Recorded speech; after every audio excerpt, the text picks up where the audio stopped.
Hello everyone, welcome to the J&P Show. The format has changed, so does the name. We are in the time of lockdown for COVID-19 and we feel everyone has to be engaged, has to be inspired. And during these times, even we sat back with the kind of time we have on our hands, both Praveen and myself, and we were thinking about what is our life's purpose? What do we do? What is the meaning of it all, kind of a thing. We felt the best way to explore that is talk to people who have, let us say, understood their life's purpose and started walking in their path or have been successful in their path. Uh, this show, what you'll be seeing from now on, will have various types of people coming in. You'll see entrepreneurs, you'll see physicists, you'll see professors coming in, you'll see common man coming in here and talking about their life's purpose. Uh, in this particular episode of the show, we are talking with Sudhindra Naib. Sudhindra Naib is the co-founder of HomeinspecKtor. HomeinspecKtor is a wonderful company, very unique proposition, never seen that before. All of us either buy or rent homes.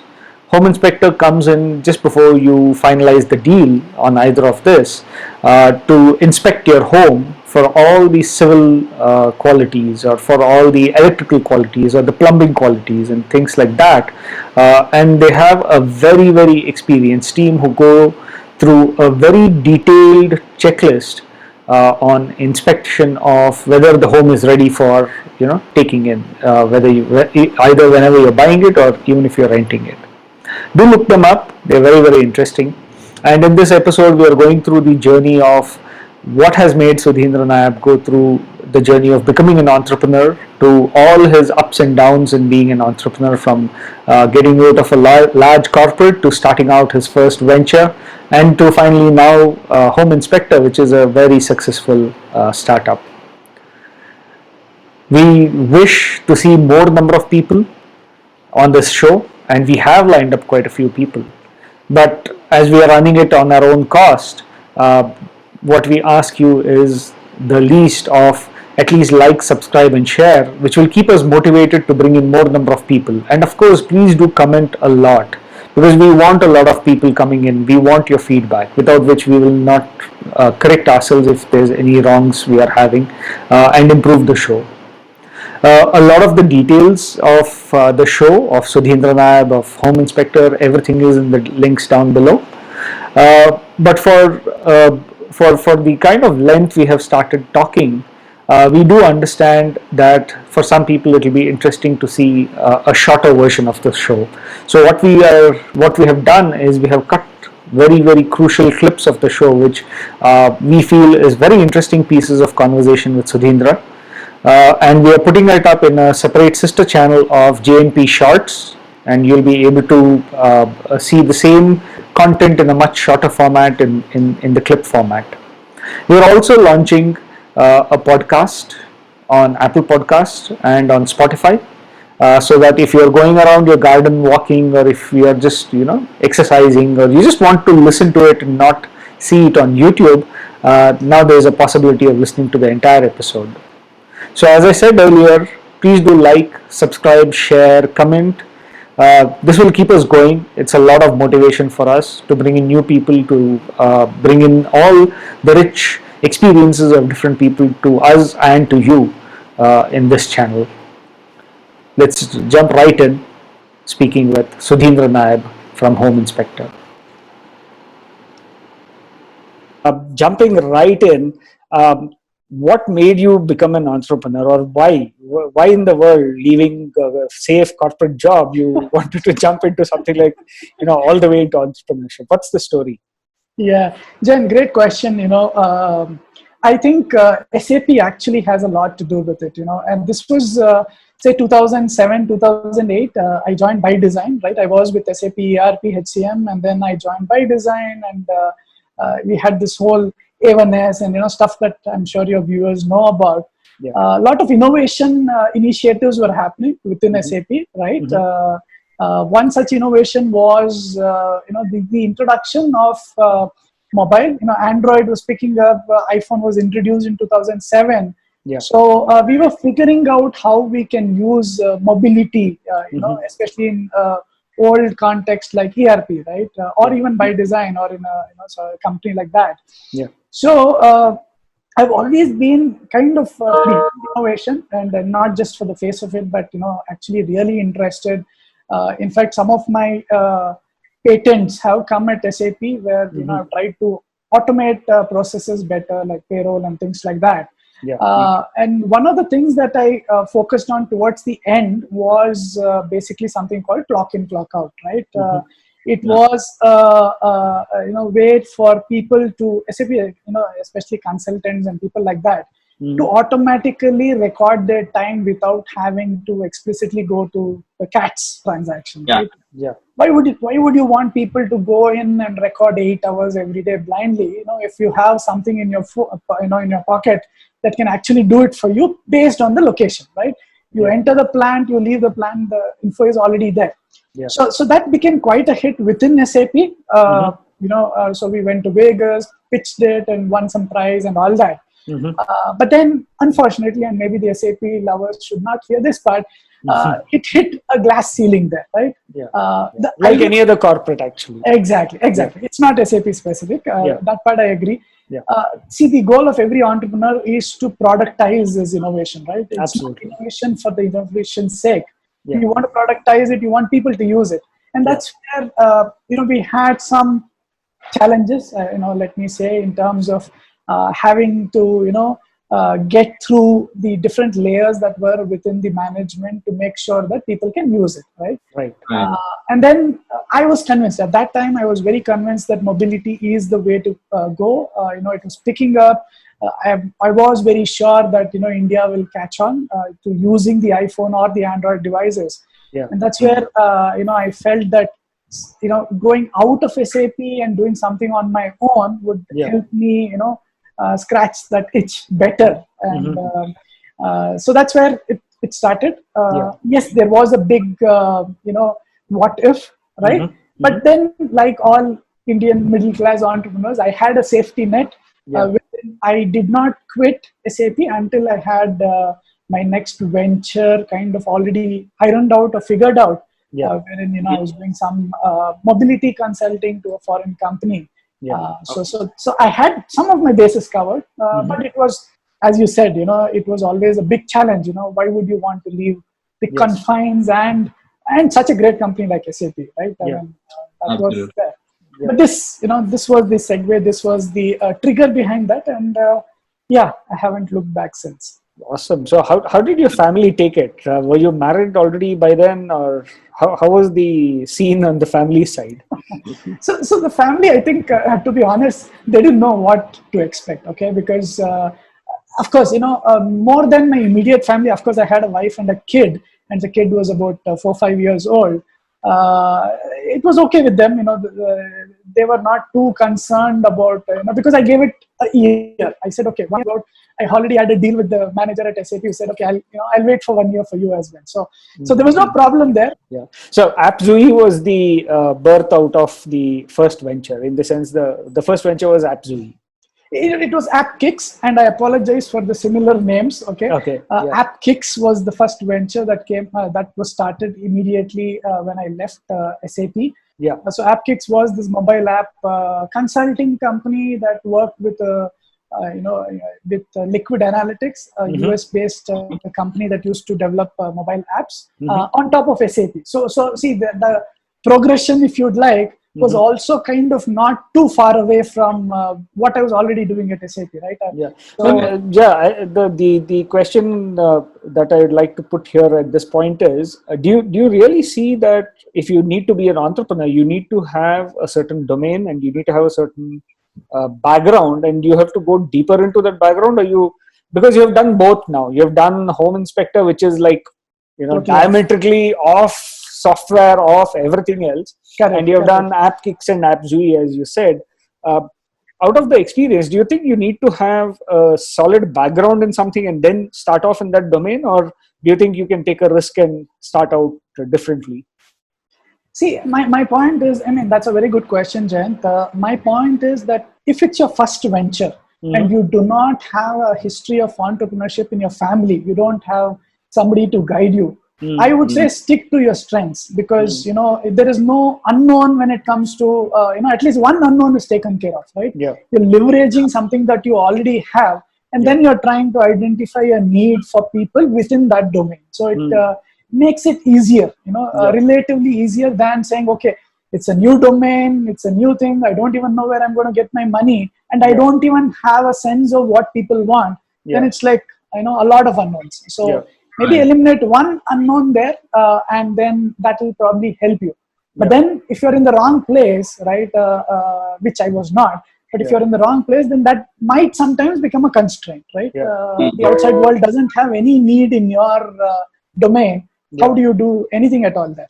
Right. So, sorry, you were continuing with AppKicks and AppZui. I just wanted to pose this question. Sure. So AppKicks, like I said, so it was on top of SAP, so mobile apps on top of SAP, and it was nice to see a real life scenario where, so I had to travel to the US, meet customers. Here in SAP, I was a developer, so meeting customers was not really prior 1, 2, or 3. Right? We had solution managers and all of them. So this really helped me, in kind of understanding the pain of a customer, especially when it comes to SAP's UI. Right? Got it. We know those. We know those pains. The technical transactions, UIs, and all that. So mobility seemed, or mobile apps on top of SAP seemed a natural fit, right? You have something very simple, leveraging the power of a mobile, and is also doing most of the hard, heavy lifting for you. So that gave me a lot of confidence, saying, and because it was my domain, of course, I was in HCM, right, HR.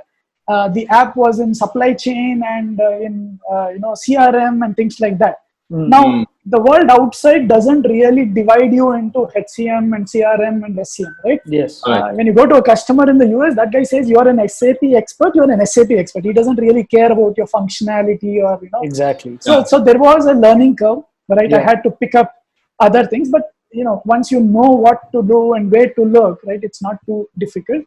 True. So I was able to leverage that.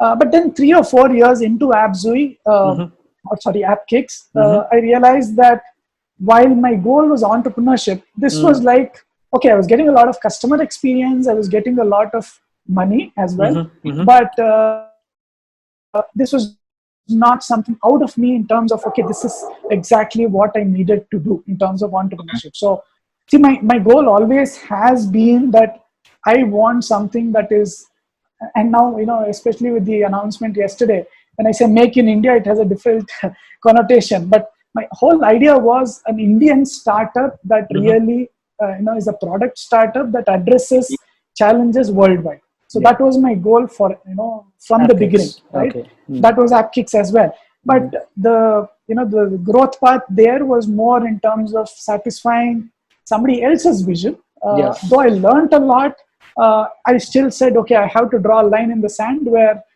after this, I have to do something on my own, really on my own, and not just, do, much better in terms of going closer to entrepreneurship, but not there yet.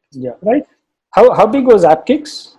So AppKicks was about, between India and US, we had about 30 people, most of them in the US, most of them working for Liquid. Here we had at our peak, I think 5 to 7 people. That was the size, and but it was fun. It was fun. AppKicks was like step 1, right? And I think the common thread, Jayant and Praveen, for me is, I basically think every startup of mine has been a stepping stone, right? It has helped me for the next level. So could I have, like, I think the very good point that you raised, could I have launched HomeinspecKtor day 1 after leaving SAP? While maybe the market need was there, I wouldn't have been ready, right? I think so. That way, AppKicks was a great stepping stone. Then I said, I wanted to do something more on my own, find my own customers, and leverage India, strengths and things like that. And that's when I ended up with a friend of mine called Vijay. And that's where AppZui was born. AppZui was already there. It was about a year old, but they were looking to pivot. They were trying to build a certain product that didn't work out really well. and they were trying to pivot in terms of balancing consulting and product revenues. Yeah. And Liquid, Wish from Liquid Analytics very graciously agreed to move some business of Liquid to AppZui, even though it was a brand new company. Yeah. And that kind of again gave us some leeway in terms of boost in terms of being able to develop products in parallel. Yeah. Okay. That's where AppZui still exists. Vijay is running it. It is pretty independent, and it has done much more product development than those days. Yeah. But one of the first products that we brainstormed, did a lot of user research, asking people what they want, would it work, and things like that, was HomeinspecKtor, right? Because we very clearly saw that when we were developing a product for a real estate portal in the US, we realized that one of the stakeholders in that whole transaction is somebody called the home inspector, right? Okay. And everything else you could relate one-on-one with Indian, stakeholders, mortgage, or the mortgage institution, banks, or the real estate brokers. Everything is one-on-one mappable. Home inspector was not, and we were very intrigued by this, saying, what is this guy actually going to do? And then we realized this is the guy who's like a Q gate, right?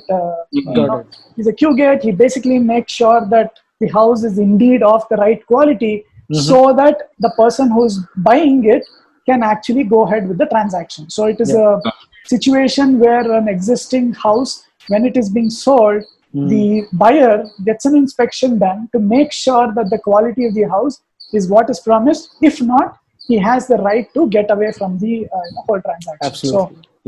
So that was what. So just stepping back a little bit, in AppKicks and AppZui, your connection and relationship with the customer gave a very deep insight in the real estate area. Is that something that you feel looking back now, and because of that, HomeinspecKtor was born, or do you think it was just a one-off case that happened? So I think it did not actually. Okay, so while we were talking to a customer who was basically building a real estate or getting a real estate portal built, he was a real estate broker. So he was a broker who was trying to get speed up the transaction. So just a quick minute about real estate transactions. If there are people who are buying properties on the west coast, but they stay in the east coast, and there's a lot of documentation requirements that need to be sent to and fro. And this guy was trying to solve that by electronic signatures and things like that. So he was a real estate broker. So he did not really bring too much expertise about home inspections, while he had friends who could tell us what home inspections was, or they were home inspectors. It was not because of my conversations with him that HomeinspecKtor was born. It was more like, okay, there was a trigger. You suddenly see something that you feel, you have a hunch, and then you see, okay, what can I do? Can I use it in India? Can I build software for the guys in the US? So those were some of the questions we had to answer. Awesome. So it is a completely new segment, as you were saying, that home inspection per se, because I see even nowadays there's a lot of videos on at least on the WhatsApp University, wherein people show high-end builders. I wouldn't want to name them, but people showing walls which can be broken down by just punching into them, or leaks happening and things like that. So this is a very genuine concern, considering that real estate market, no matter what the slowdown is still growing in India. So do you see that HomeinspecKtor started out with that hypothesis and that kind of a market segment, or you had a different thought process there when you started HomeinspecKtor? So it was the same. It is probably more relevant now because of all the circumstances. But it was the same thing. So the origin of HomeinspecKtor was very it was like serendipity, right? What happened was I stay in a Sterling residency home, and my tiles. So when I took the possession of the house, what did I see? Right?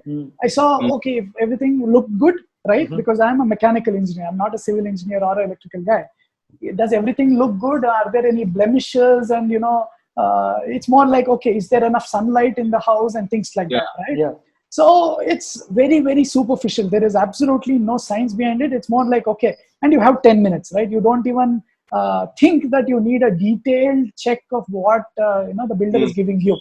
So I just did the same 10-minute superficial check. I found something, and just to please me, the builder said, yeah, I'll fix that. He fixed that. I took it, and a short while later, in my case it was about 2-3 years later, but short while later, what happened was we were all sleeping in the night, and we were woken up with classical earthquake kind of sound. And I've stayed in Delhi, right? So I know what earthquakes really can sound like. So and then we realized that the tiles in our living room are actually bulging out, literally. And it was and there is so much pressure, or air trapped within the tiles, that it is actually lifting a dining table and a set of chairs that were below. My goodness. Okay. So I was surprised that the consequences of air, first of all, is that high, and and that it is causing havoc, literally. And like they say, my son had an exam the next day, and all that fun stuff, right? And that led me thinking, what could I have done differently? And when we checked the tiles, we realized that the tiles were really very thin. They were hardly half a mm or something like that, and they were not really cured properly and stuff like that. So this led me to think that could I have done something differently at the onset itself to catch these issues? And then that was the same time we were working on that real estate project. So then we realized, yes, a home inspector or a home inspection could potentially have caught these hollow tiles, so as to say. Right? And that kind of like I said, serendipity, something happening to you, it's a real use case. I would have loved to pay for such a service at that time, rather than spend a lakh of rupees to fix these tiles 3 years later. That led us thinking and said, okay, let's research more about this domain and see if there is indeed a need for it. And then it was clear. We did a survey amongst all the people we knew, because see, again, it's not like the user base is the same. People like you, people like Praveen, who would have bought houses at the same time I would have, and would you need such a service? And the answer was a resounding yes. Yes, we would pay for it, and this much is what we would be willing to pay, even though it was hypothetical, right? Because you had to imagine what the service would deliver, but you got it. And I think one of the good things about home inspections is people get it. It's not difficult to understand what a home inspection or what a home inspector would do. So with those results and with those strengths that we had, we said, okay, fine. Even though we are not real estate guys, but we think there's a need, let's go research further. And one of the steps we took there was to go to a US conference, especially for home inspectors. And we said, okay, let's go around the conference and talk to other home inspectors and see what a day in the life looks like, what are their pain points and challenges and all that, right? So we tried to be as scientific as possible, because we checked with the home buyers, we checked with potential home buyers, and we also wanted to get from the home inspectors. So when we went to the US, we were very clear that such a need is there. People are using them all the while in the US. There are about 4 million transactions that happen every year in the US. Maybe it is more now.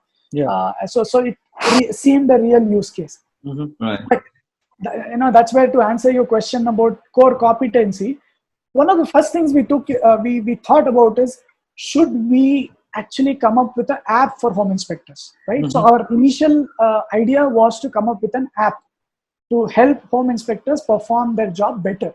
And there we saw a very clear need when we saw the de facto options available in the US, in the North American market. The apps were they were not really apps. They were software programs installable on CDs or DVDs, and people carried their digital cameras, and they spent 4 or 5 hours in preparing a report by dragging stuff from a Windows folder to their report, and cloud was not being used so much and things like that. So that is where with our knowledge of mobility, cloud, and all that, we said this is a no-brainer, right? Come up with a mobile app or an iPad app that basically allows home inspectors to perform the inspection, and then everything is online. You're taking photos on the app. you're Yeah. annotating it, and everything is getting synced. And basically, when you walk out of the house, your report is ready. Why would you want to go home and write a lot of stuff and take photos and do all that work? Right? Got it. So that is where we started. So we spent a couple of years in understanding requirements and building the perfect home inspection app, right? And that, while it helped us in developing the app, and in fact that is our biggest entry barrier today. So Home Inspector, we leverage that mobile app that we so painstakingly built, and our guys are able to churn out reports in times that are unheard of in the home inspection industry, right? And but then, from a business model point of view, we realized that in India there are no home inspectors, so you can't sell the app in India. You have to sell it in the US, and if you have to sell something in the US, you have to be there, Right. or you have to find a right partner who believes in you and is able to reach that 400,000 or 40,000 inspectors and sell them on this, right? The app cannot sell itself. Now, True. I can tell this very easily to you, but when we started building it, we got caught in that perfect mousetrap situation. Oh, I'll build it, they will come, right? It didn't happen. Nobody came, right? But then that was a learning. So while we spent some time and money in terms of trying to sell this, we went to the US a couple of times as well. Again, but then we realized that unless we have somebody there who can actually hard sell it with each inspector, and it's going to be difficult sitting here and doing it. And then we had to pivot and say, okay, let's launch it as a service in India. Right? So how hard was this pivot? Because you have gone down a certain path with a certain degree of conviction. You've put in that amount of effort. Now you have to move from a B2B model to a B2C model, which is a completely different ball game than what you have done. Because there you might have, with a certain association, 40,000 names and numbers of inspectors that you can actually go down into. Here it is practically blanket bombing and hoping and praying on like how Sridhar Vembu says, every time he releases a product, he goes to Tirupati and breaks a coconut, for sure. So that is a very tried and tested method. So how did that pivot happen? What was the fear? What was the things running in your mind? So there is one more pivot coming in the future. So maybe I'd like to talk about that as well. Okay, but sure. This pivot, so this pivot was not too difficult because we had the ingredients, right? We had the app, we had the knowledge, we had designed the India checklist also, meaning, okay, what are the things that you would want to check in an Indian house? We had already done all that hard work. The pivot only required us to hire home inspectors, empower them with the app, and then sell inspections, right? Again, that is also a learning for me especially, and for my partners as well. Selling and developing an app has to happen in parallel. It might seem very logical now, and I'm sure most of the others have figured it out, but you can't be sequential. You can't develop an app for 2 years and then try to sell it, right? You should, we realized that even with the home inspection service, there was a 6-month lead time where we tried to figure out everything, and then we started to sell. Right. Again, nobody came. Nobody said, "Oh, I want inspections. You're the right guys. Give me let me sign up." It didn't happen. Right. First month we did 1 inspection. So January 2017, Jayant, we did 1 inspection. So think about this. 10,000 rupees revenue, and we are burning 5 lakhs, 6 lakhs, or whatever, right? Because we have the whole. We are paying for inspectors, we are paying for software team, we are paying the founders. Right. So it was crazy, right? But then we had some, thought process where we said, it is a need. That's where I think talking to potential customers always kept us believing in the idea, right? It was not about the idea is wrong. The execution could have been better, but the idea was still that it is a fundamental need in the market. I think if that was not validated, we would have stopped long back, right? Got it. And of course, we also, what helped us was that we also got in a couple of, founders, Ramki, BRN, Dr. HSN. So it was at the right time as well, so we talked to them, BRN, and both of them are ex-SAP, right? I mean, in terms of, their employment with labs and all that. So Ramki was my boss, as you know, right, at SAP, and he believed in me. He believed in the idea. We went to B.R. Nagaraj, and B.R. Nagaraj was working at Google at that time, and he had this facility management experience, and he was on the lookout for such an idea, and he literally jumped at it. He brought in money. Ramki brought in money. And then BRM even quit his job and said, "Let's do this. I'm going to do this full time." Right? So that extra infusion, that capital that was brought into the company, that helped. So that way we were more able to crystallize our thoughts and say, okay, now let's launch it. Money, vitamin, always helps, right? Correct. Because if you want to pivot, then that is the number one thing. But together, what we said was, now BRM came in with a lot of connects with the builders, right? Because of his involvement in facilities management and things like that. Right. So the logical step for us was to go to the builders. Because so before you jump in there, when you chose to bring in these co-founders, did you choose it very carefully, or it was just happen chance that happened? So I think it was definitely carefully, because we wanted people that we could resonate with, that share the same mindset, and that you can trust, right? That was one requirement. The other requirement is that we didn't want, let's say, dumb money, right? We wanted smart money, where people come with some, credentials in the area, so that we can leverage that. Because otherwise, the money might be there, to sell will be difficult, and that's where the B2B connections of BRM really helped.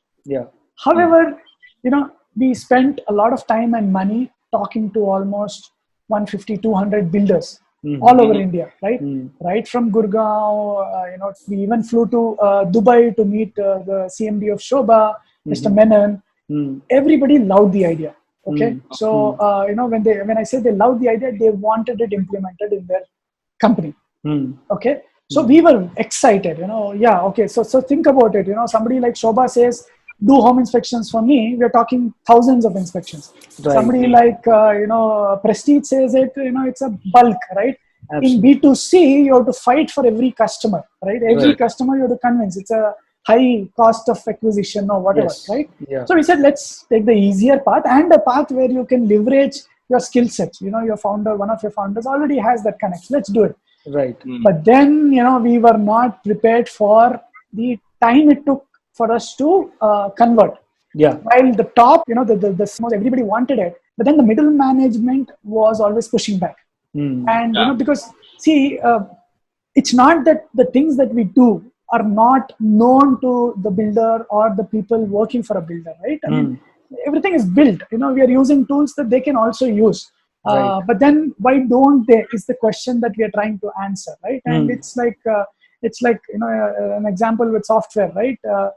Of course, we have great developers, and we pay them a lot in terms of developers, as in software developers. But then why do we have the testing team, right? Because people fall in love with their code. People fall in love with their buildings. Oh, I am building it. It's a Shobha house, so there will be no problems with it. A Sterling house, no problems. But we know, right? There is and a friend of mine says, who's from the real estate, who says that when I'm staring at a wall for day in and day out, even a slanted wall, a bent wall looks straight to me, because it's my wall. So coming back to the builders, we got a lot of great words from them. But when we went to implement it, we found a lot of pushback from the guys on the ground, who looked at it as a threat to their work, because we were kind of measuring their work, right? It's like a tester saying there are so many bugs with your code. The same way. And the other thing they thought is, I have the same guys. I have a civil engineer. I have an electrical engineer. Why should I pay you to do what I could do? Right? Now you're not doing it. That's a different thing. But that was their whole thought process. And also, to be fair to the builders, there were a lot of macroeconomic situations like RERA, like demonetization, and all these things that were putting a lot of pressure on the top and the bottom lines of the builders, right? And something that increased their efforts was not something that they wanted to take very easily, right?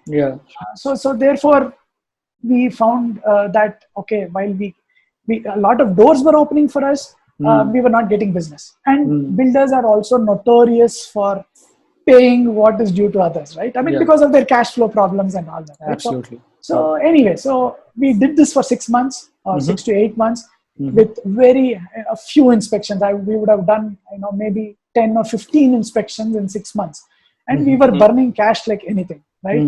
Then we realized that this thing, either you get in more money, right, so that you can play this experimentation game for some more time, or you have to pivot again to B2C. Now, if you ask me, who benefits from a home inspection? Is it the builder? Is it the home buyer? Is it the guy who's going to stay in the house? I think it's very clear. It's the guy who's going to stay in the house, because he is going to face the consequences of a poor quality home, like I and my family faced. Then we said, it's going to be a relatively easier sell to the person who's buying the house. So let's pivot to B2C, focus on B2C, and start doing inspections that way, and see how we go from there.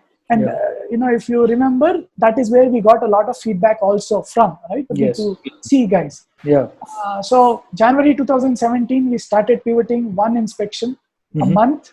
Of course, we also started bringing our costs down. We didn't want, so earlier, see, coming from SAP, that is another legacy we carry, right? We think of a hierarchy. Okay, we need engineers, we need somebody to guide them, and then, build a hierarchy. But in startups, very quickly that hierarchies don't matter. The flatter the organization, the better. You want to minimize that, conflict and things like that. And also, you don't want to spend a lot of money, especially if your revenues don't support it, right? That is the learning there. So once we started doing that, we slowly, then we realized that you have to focus on much more on word of mouth, digital marketing, doing a great job so that people can recommend us to their, Telegram groups or WhatsApp groups and things like that. And that's where it started picking up. People loved what we did. And one of the good things we did is we created a lot of user-generated content. So we were taking groupies, a photo with the home buyer after the inspection. And typically he was at his happiest. We have given him a list of issues. He's grinning and, giving a thumbs up to the camera and all that. And we took videos of him, talking about HomeinspecKtor or talking about the service. And we did this over time, and now we have 400 videos and a lot of written content. It's pretty much all the content that you have to put in the digital space is already there for you then. Exactly. Then it was Sorry, I mean, what's the role of technology that you see in this whole set of you identifying the problem and trying to scale your business? So technology, I think two ways, right? One, the part that I already spoke about, which is using the app, right, to basically perform more efficient inspections. But then we should also realize that you will not pay more money to an inspector who's using an app. You don't really care, right? Finally, what you care is the list of issues that we find for your house, right? So technology, while it is an entry barrier, it is not really, you can't charge a premium for it, right? But what you can charge a premium possibly is the ability to give you a report within, say, 6 hours rather than 72 hours, right? That's but then again, because home inspections is a brand new concept, when you can't, when you don't know the baseline, then it's very difficult to charge a premium because you're more looking at awareness. So coming back to your question, so using the app as a technology differentiator helped us, but to scale, it definitely, the ability of us to leverage all the digital content, right? Go into digital marketing, use all the handles, use all of that. That way technology helped us, right? In terms of getting more customers. What it is helping us even more today is because we have a cloud-based product and we have a legacy of 3,000 plus inspections behind us, we are able to do analytics that others are not able to, where I'm able to tell you what are the top 10 issues that houses have across Bangalore. But not just houses. I can tell you if, what are the issues that, say, Shobha projects have, or what are the issues that, Prestige projects have. If I even slice it down further, I can tell you Prestige, Falcon City, across the houses, these are the issues, the top 10 issues. And I don't need a human being to look at, data. I have, content already there. So that's what I think. See, because we did not have enough data in terms of number of reports, right? We were not able to extrapolate too much. I think data also helps you only when it is of a certain size and scale. Yeah, exactly. So 3,000 inspections into 100 checks into say 100 photos or 150 photos. Yeah. You are it's coming up with data that you can actually now think, okay, can I use AI? Can I use augmented reality? Things like that. That is where I think more and more we will be able to leverage it. But otherwise, yes, to a large extent, technology did help us. Yeah. Did it help us get more money per customer? I don't think so, right? Because people didn't really care. But I think we will be able to different the IP, of course, the assets, and like Jayant said, the user-generated content. That all helps with the brand. So that definitely is there. So do you see really cutting edge stuff coming up in terms of technology? Say, for example, you were giving the example of the air bubble trapped under your floor. Is there any kind of inspection tools? I know these are very high-end inspection tools, maybe, but which kind of probe floors or probe walls and see occlusions or inclusions in there and things like that? Do you think you'll want to adopt those kind of things in your array of things that you do? Or so that's an excellent question, Jayant, because the civil or the construction industry has been plagued by a lack of technology, right? Because it's been people have to build walls and people are involved. There's a lot of labor. So technology has not permeated actually too much into the construction industry. However, as far as tools are concerned, even there, unfortunately, the construction methods that we use in India, or the material that we use, are concrete, hard tiles and things like that. We don't use wood too much in terms of walls and things like that, right? True. And that makes it difficult for tools to actually look through concrete unless they are really high end. They can't really go beyond, say, a couple of centimeters or things like that. So that is a challenge. Even in the floors, in fact, the test. So we don't really use high-end tools because they don't exist in the scale that we can use them. For example, the way we check hollow tiles is basically by sound waves. We have a rubber mallet and we tap on it, and only a trained observer can tell the difference between what is hollow and what is probably not sitting right and things like that, right? Of course, in electricals there are tools, and basically, because electricals is like a 1 or a 0, right? It's binary. It's working or it's not working. There is no in between. But with civil, with walls and dampness, you can. So with dampness, for example, right? If there is seepage or dampness in the middle of your wall, or it's impossible for us to figure out if there's water inside. But water can be found out if it permeates to the surface, and you use a infrared or a thermal camera, or you use a moisture meter. Then you're able to kind of tell them that because of the temperature difference, there is moisture here and not there, right? So technology, as we understand it, especially coming from the software guys, is slightly differently applied when it comes to construction. Absolutely. But you're right. We wanted to be on the forefront of technology. So one of the things we invested in was something called a Wallabot. So Google Wallabot was one of these devices that won, in one of in CES. CES happens in Vegas. Wallabot won an award. I think 4 or 5 years ago. So we basically, what it does is it's able to look through walls. Now the definition of an American wall, like I said, is it is either plaster of Paris or wood, right? Unlike India. But then we realized that while it might not look through a wall completely the way we want it to, but even if it gives us a sense of, instead of telling dampness on the surface, if it's able to tell us 10 mm into the wall, that is still a differentiator. So we invested in it and got it and tried to use it in site, and we still use it. But then, like I said, it's still you have to come up with your own solutions for the absence of technology that is affordable. And there's no point in saying, okay, I have this huge thing that can actually check whether every tile is hollow, but I can't really bring it to every house, right? So it doesn't help. But we're always on the lookout. We're always on the lookout for tools that will help be more objective. Because I think where technology helps is in being objective rather than being subjective. Subjective, yeah. Right? Because home inspectors, while we train them and all that, they're also subject to their own moods and all that, right? Absolutely. And where a machine can do a much better job. Yeah. But we are not there yet. In fact, I've blogged upon the future of home inspections, right? And I think technology will definitely permeate into home inspections as well, with augmented reality and all that stuff. But nowhere compared to other verticals as as how it's running. Yeah, exactly. Just changing gears a little bit. Your wall on your left says a lot in terms of the number of marathons you've run and what you've done. So would you like to say how marathon is actually helping you in your business also? Is there some parallel that you see? Because everybody keeps telling me plan for the long, plan for the marathon. So is that real, or how do you see it?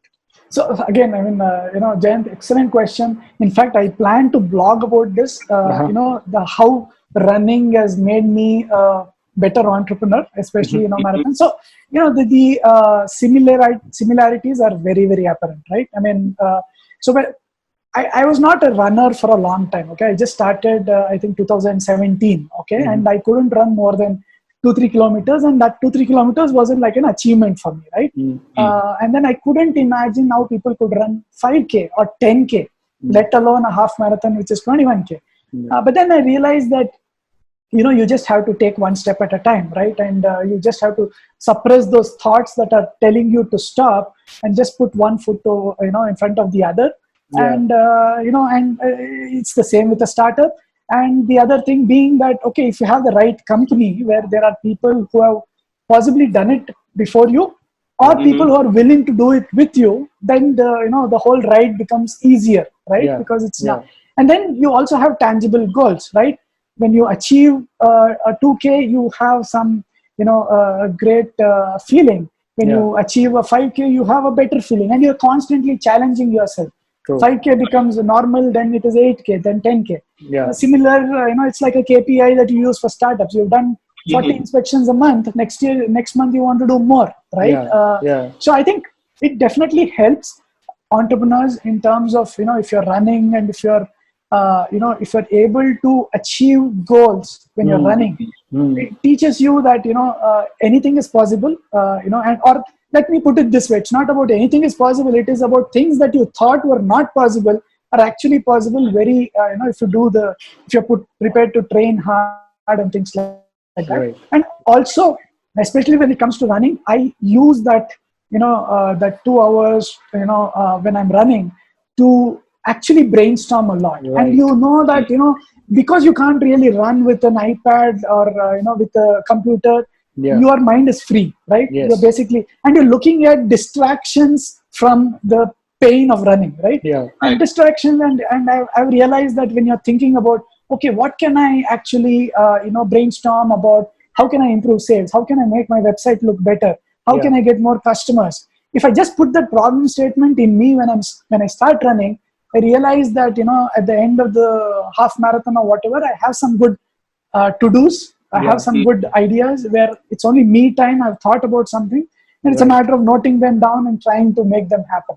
And it's not just about the company that I'm working in right now, but also about future ideas and things like that. Right. So I distribute my running time either for brainstorming or for listening to podcasts. That's where it helps. Podcasts also, if you listen to, like you said, Tesla, all of these guys, I listen to all of these Silicon Valley entrepreneurs. Right. Not that you can apply them directly to the Indian market, but you can at least get a sense of, okay, how their journey was and what the problems they had and how they overcame it. And, and that's where I keep giving this example. It is probably enough times repeated.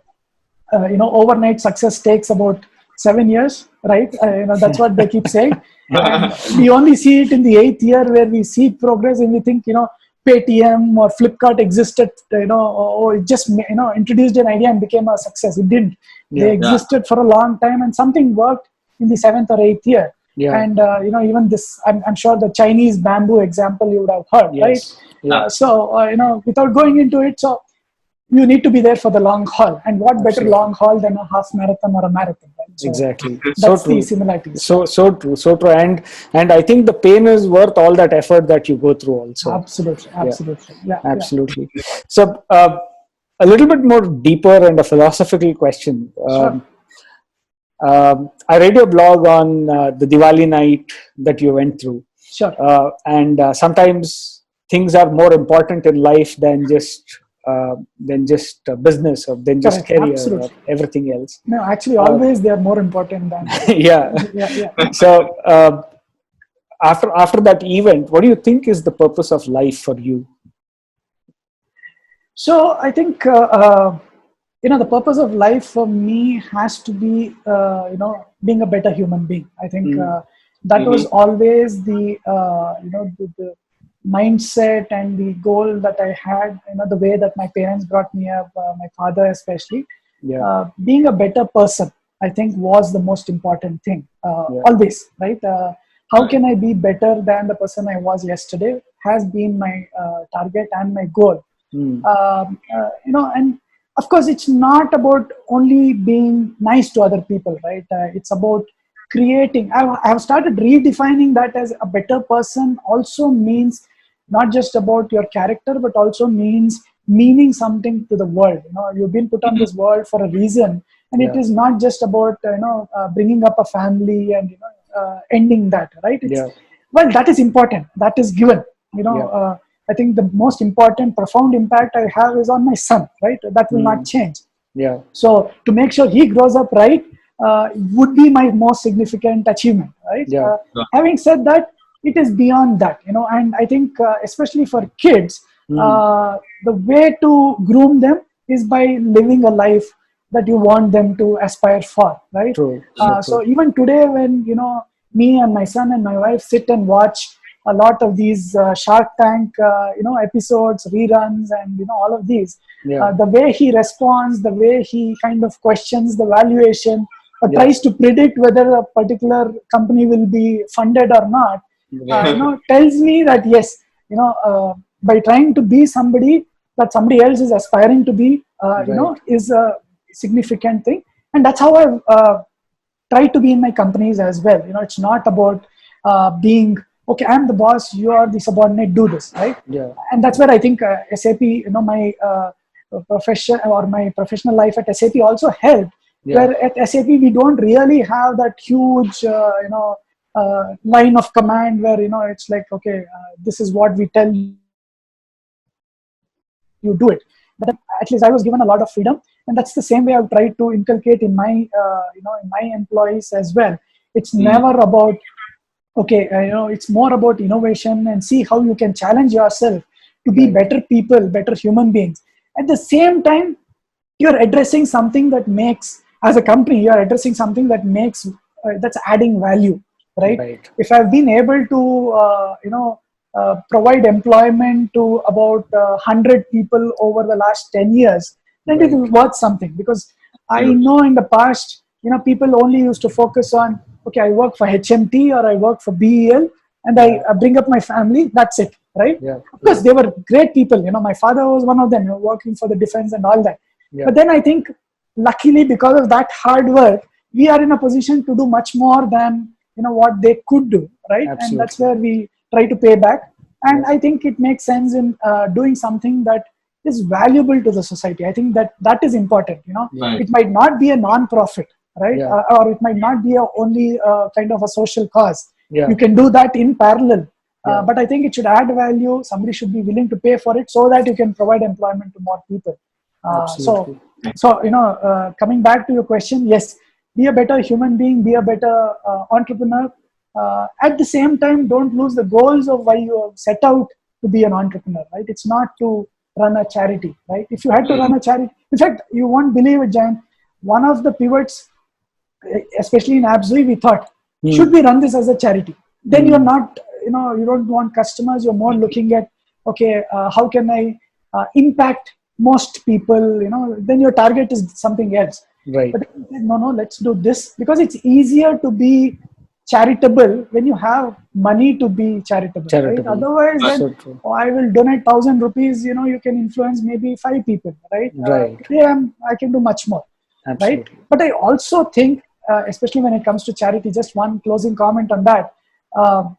At HomeinspecKtor, what we started doing is this something called Kaveri Calling, right? You have this Kaveri Calling initiative by Sadhguru where he plants a tree or for every whatever money donated. Yeah. So what we thought at HomeinspecKtor was that we need not wait for the next big cash infusion and then say I will plant 1 million trees. Yeah. Today, with my balance sheet, if I'm able to plant 100 trees every month, why don't I do that today itself rather than wait for that optimum time in the future when I can do a big thing, right?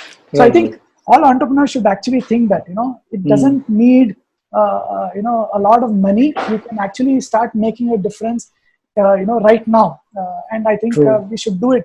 Each one of us should do it, and that's what we're doing at HomeinspecKtor. For every customer, we just plant a tree in his name using Kaveri Calling. And finally, it is not about getting more customers. It's about feeling, okay, we are making a difference. 40 trees a month makes a difference. Absolutely. Such a profound thought that what you leave to the next generation is so important, both in terms of spirit, in terms of mind, and in terms of the physicalness of having a tree, for example, than having, I don't know, maybe a big skyscraper structure. Such a profound thought. Sudhi, thanks a lot for that entire experience that you shared with us. I don't think anybody has dissected the journey of an entrepreneur as much as you have done, in terms of its ups and its downs, its pivots. But having a deep heart in the right place, having the sense of where you're heading is so important that you showed in terms of what vision you had for HomeinspecKtor and where it's heading.